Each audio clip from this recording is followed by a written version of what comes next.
Okay, so here's a little video.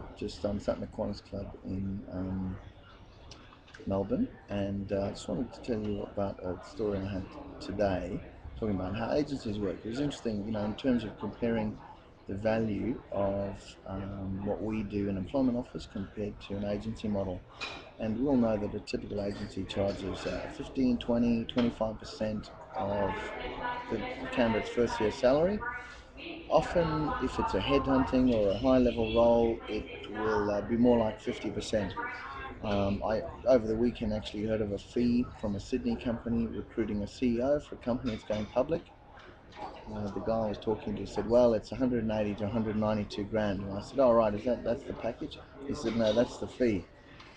So, it's good for us to be reminded how much they do cost from time to time.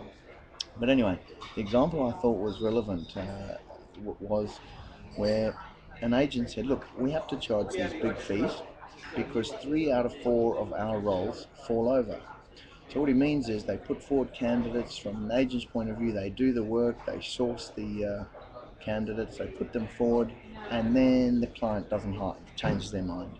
So then they get another role, they put the candidates forward, they do all the legwork, and then the client hires someone internally. And then they do all the work and they put candidates forward and they go to a lot of trouble, and the client hires someone from another source. So they're doing all the work before the fourth guy eventually places. They hit him with a 15 grand fee, and in the agent's mind, well, we had to because we did the work of 4 jobs for that one. But think about it from the client's perspective. Basically, anyone who uses an agency is paying for 3 other companies' failures.